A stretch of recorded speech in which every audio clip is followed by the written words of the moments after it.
Dios le bendiga, hermanos. Amén. Bendito Dios. Bendito sea el Señor, amén. Porque siempre cuando estamos en su casa nos gozamos. Amén, Señor. La gloria sea para nuestro Señor. Les voy a pedir, mis hermanos, que vayan abriendo sus Biblias en Juan 6.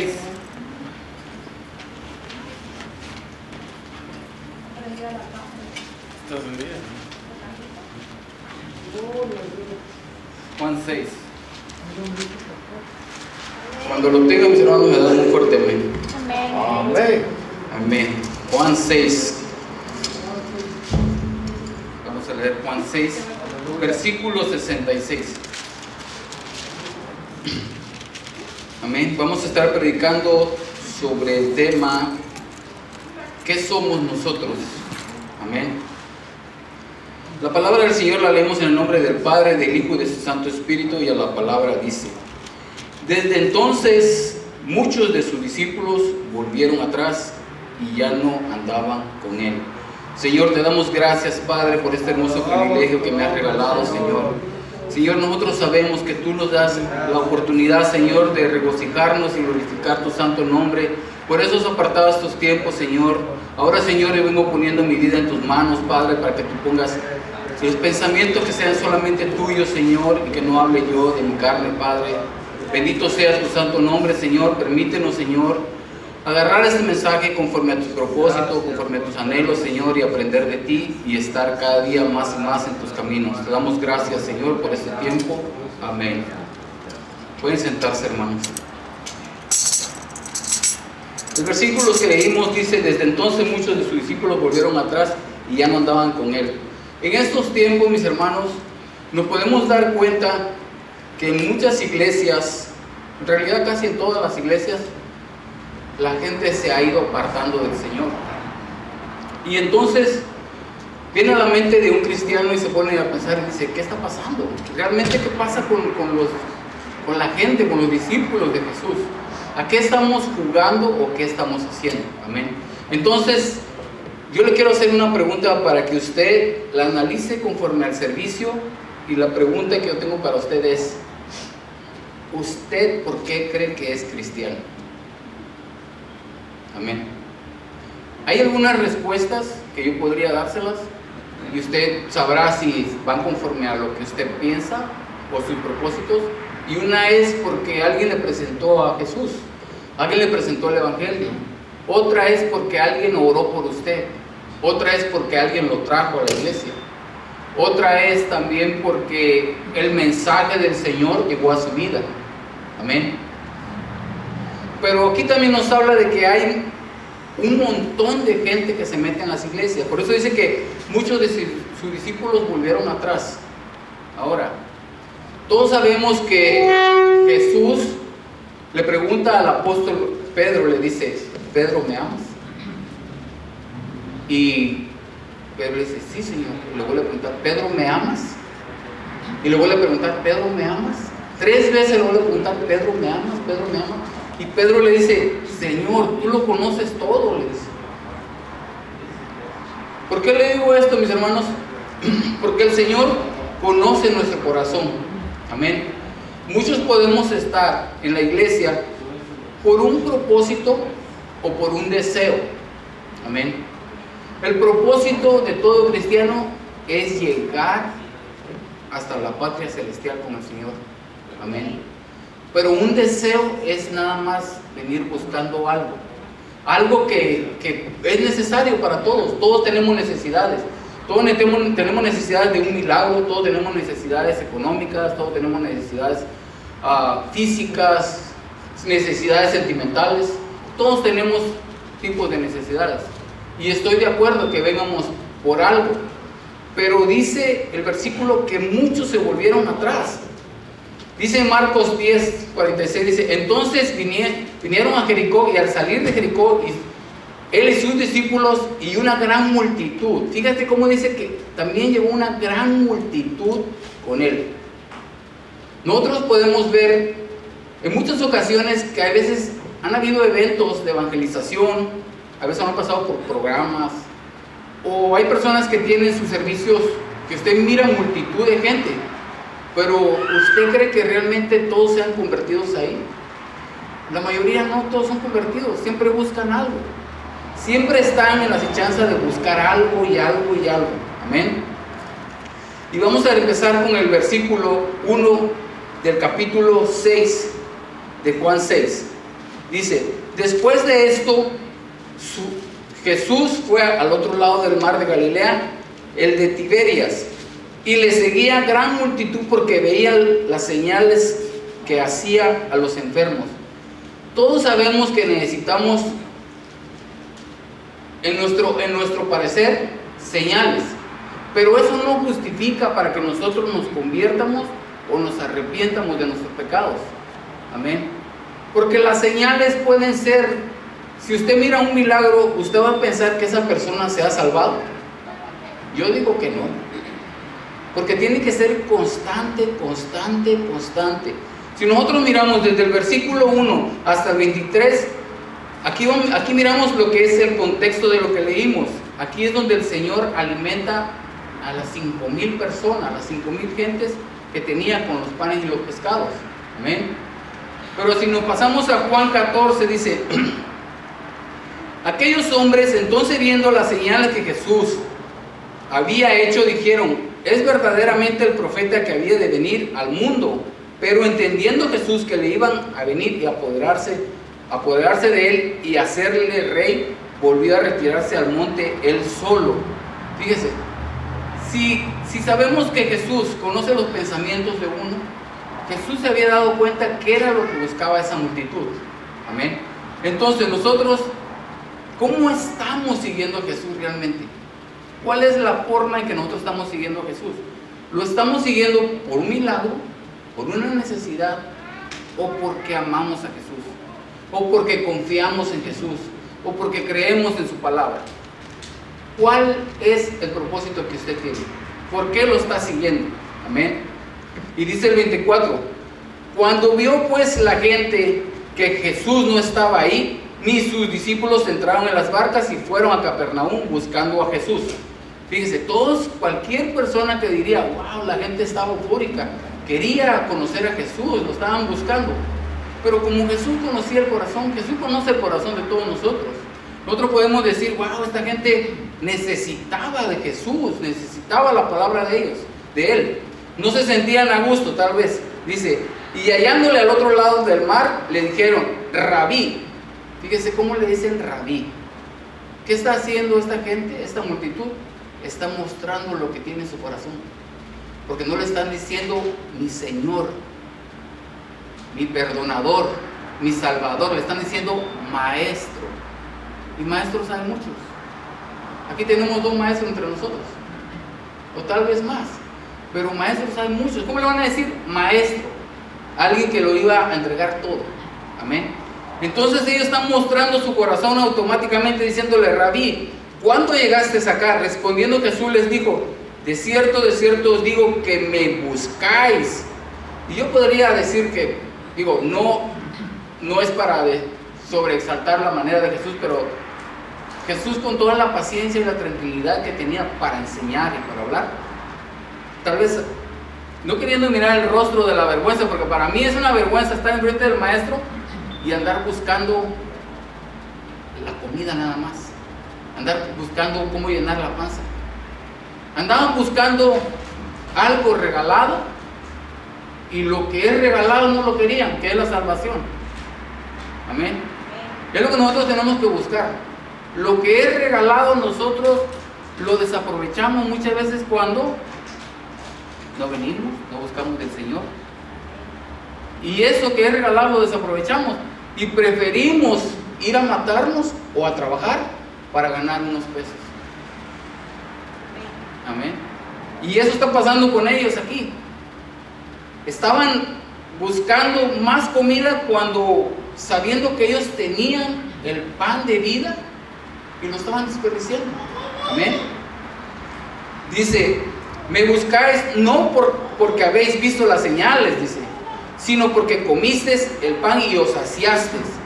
Dice: trabajar no por la comida que parece, sino por la comida que a vida eterna permanece Yo le voy a decir una cosa. Tal vez esa palabra que el Señor les está dando ahí está siendo dura para ellos. Amén. Jesús es la verdad y todos lo sabemos.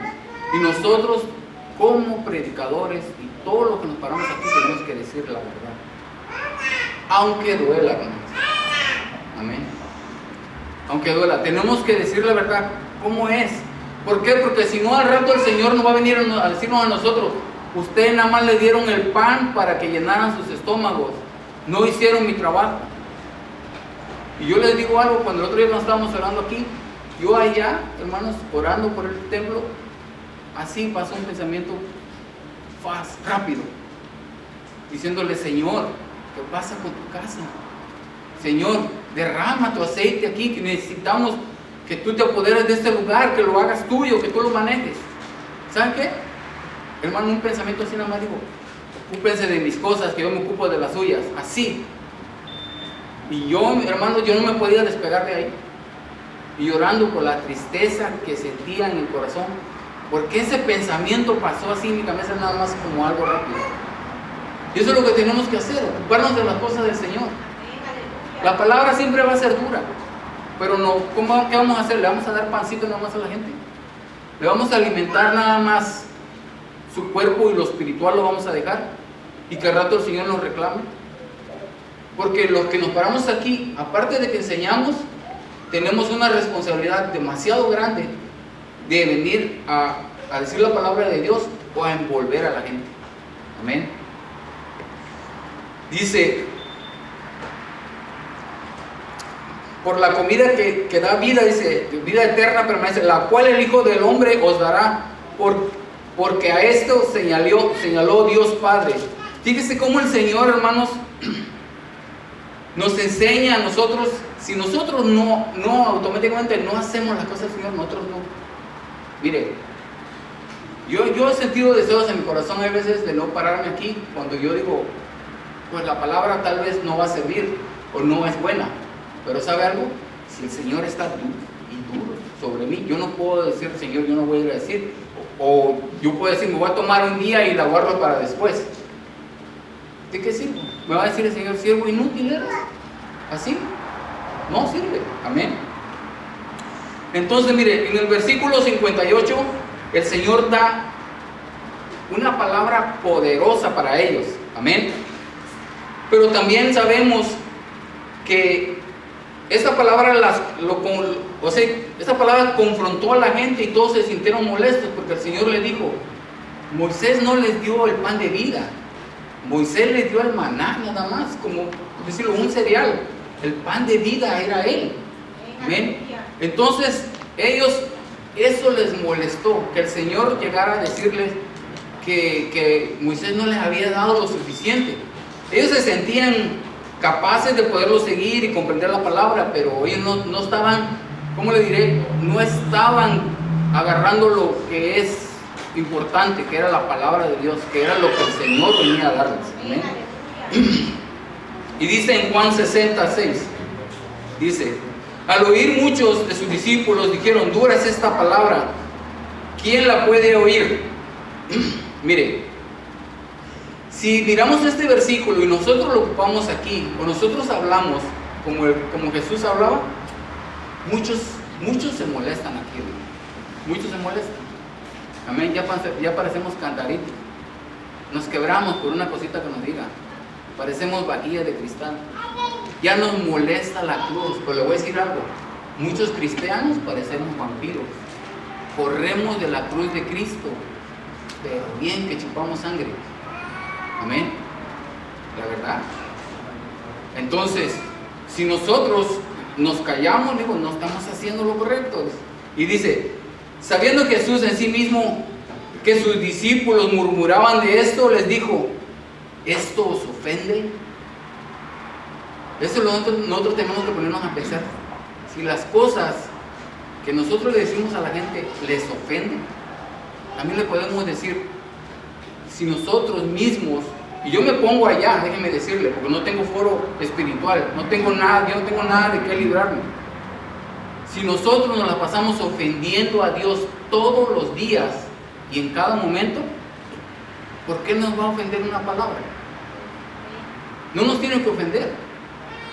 Entonces nosotros tenemos que agarrar también lo nuestro. Y le digo, yo me pongo allá también porque esto es para mí. Y yo le digo que esto me estuvo duro y duro, con cuchito de palo, le digo.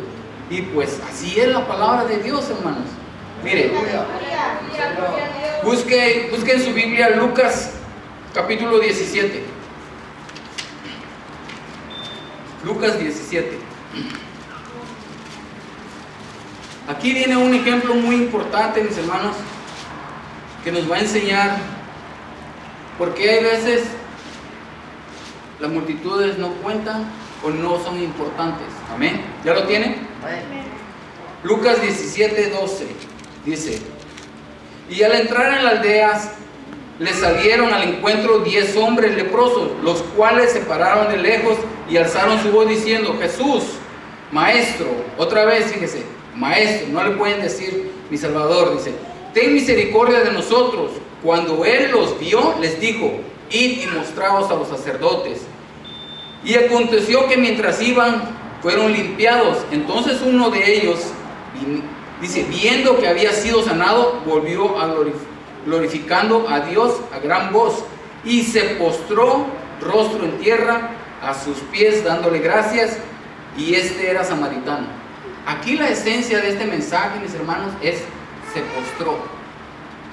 Se postró es una palabra que viene en griego que significa proskuneo y que significa adorar al único Dios. Aleluya. Amén. Entonces, este hombre estaba, yo me imagino que él no fue el que llegó y le dijo: Maestro, no.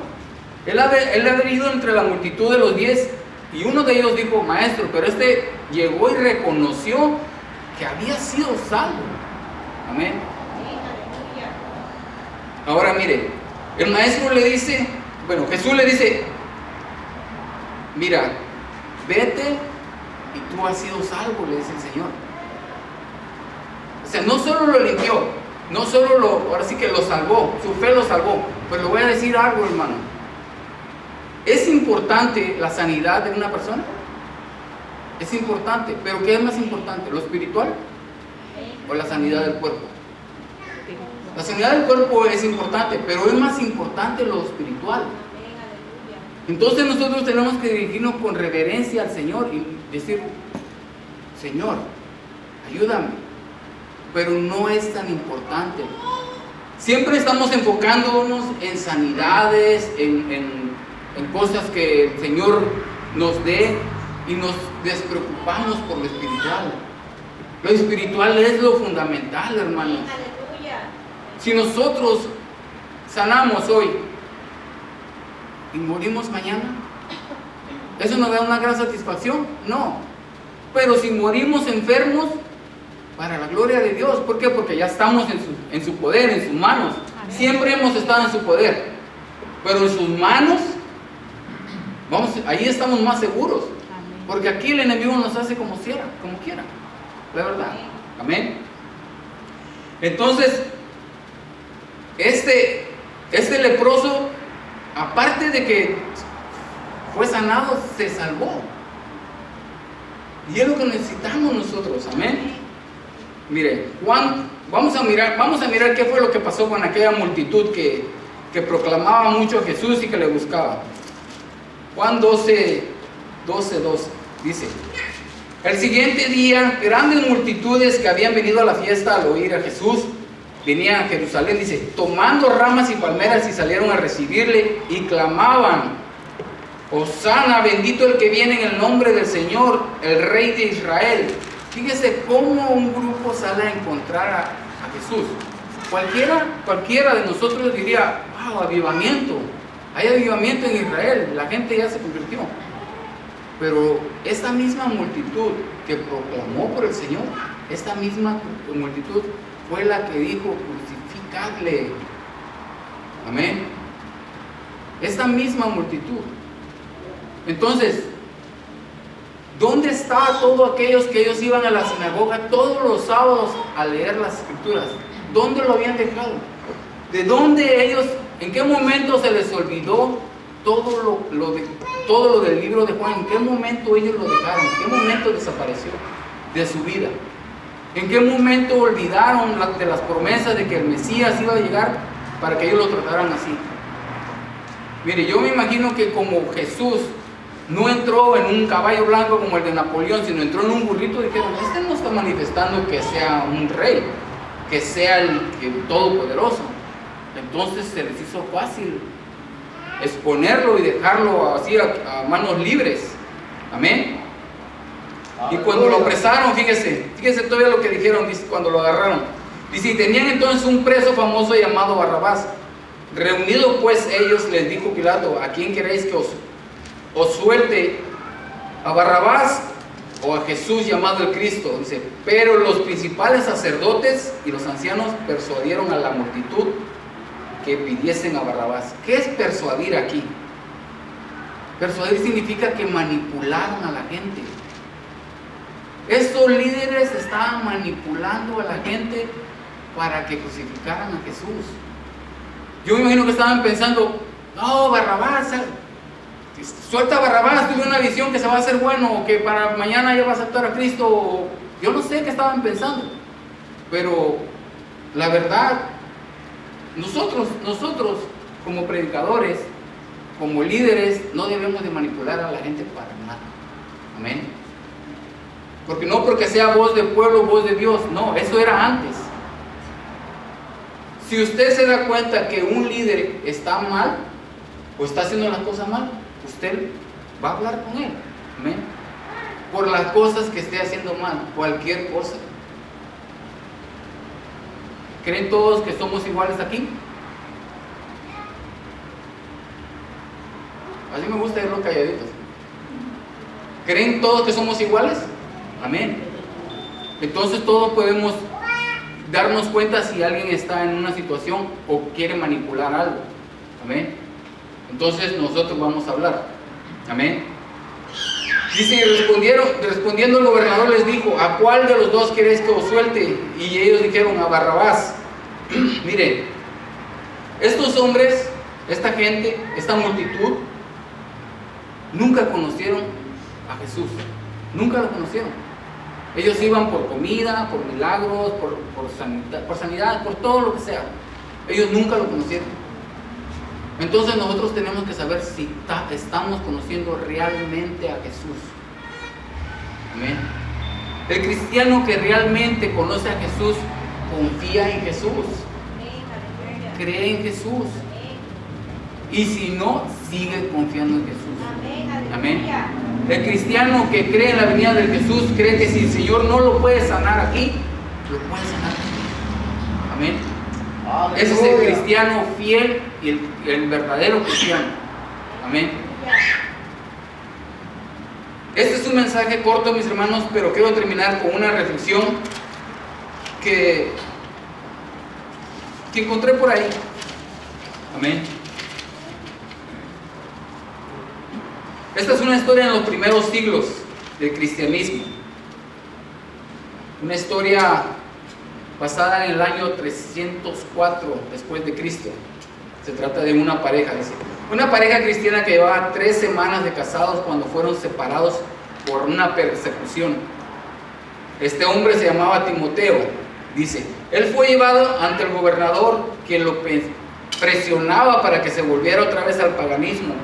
Pero viendo este gobernador que sus fuerzas eran inútiles y que Timoteo permanecía firme y dispuesto a dar la vida por su Señor, el gobernador sabía que Timoteo tenía una copia de alguna de las escrituras y le ordenó que se las entregara. Y Timoteo dijo, si tuviera hijos, te los entrego a ellos primero. Fíjese nada más, nosotros no haríamos eso por salvar la palabra del Señor.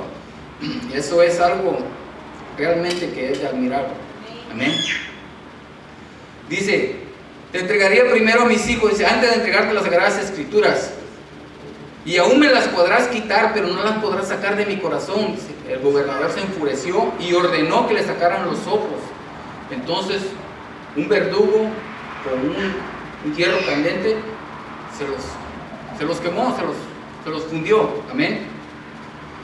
Y como vio el gobernador que Timoteo seguía aguantando la tortura. Ya sentía tan furioso este gobernador que lo mandó a colgar de cabeza. Y en su cabeza, en el cuello, le colgó un saco de piedras para que se la desprendiera. Pero él todavía estaba aguantando. Y como vio que él no era capaz de negar a Jesús, mandó a traer a la esposa.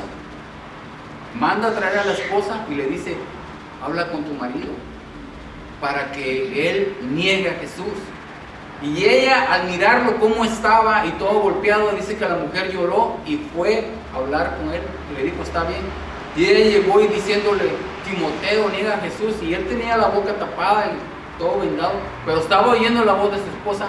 Y dice que en ese momento ella lo que se quedó viendo y se quedó así pasmada, pero Timoteo dice que se sangoloteaba para que le soltaran la boca. Y entonces el verdugo que tenía al lado le dijo: ¿qué quieres decir? ¿Quieres negar a Jesús? Y él dijo: no. Y le dijo a ella: que Dios te perdone, le dijo. Yo te perdono también. Entonces ella volvió en sí en ese momento, hermanos, y le pidió perdón a Dios y le pidió perdón al esposo por lo que estaba ella haciendo. Pero dice que el gobernador se molestó más con ella, que la agarró a ella y la empezó a torturar y a cortar en pedazos enfrente de Timoteo, y que él nada más oía cómo ella lloraba. Y lo mismo estaban haciendo con Timoteo en ese momento. Y entonces entre los dos, ¿saben qué se decían? Aguanta, aguanta solo un momento más, decían. En un momento más estaremos con Jesús. Aleluya. Imagínense. Los estaban torturando, los estaban cortando en pedazos, y ellos estaban alentando unos a otros. Esos eran los cristianos de antes. ¿Qué somos ahora? ¿Qué somos nosotros? ¿Nos falta carácter? ¿Qué nos falta? ¿Nos falta amor? Nos falta amor y estamos enojados con el vecino de al lado, ya que estamos predicando. Amén. Bendito Dios. Miren, hermanos, si en aquellos tiempos los cristianos tenían la gracia de Dios y sentimos que nosotros no la tenemos, hay que buscarla. Hay que buscarla. ¿Para qué? Para ser celosos con su palabra. Para que nos ayude también. Pues sabemos que los días son difíciles. Amén. Este es el corto mensaje, mis hermanos. Gloria a Y Dios. que Dios le bendiga. Amén. Amén.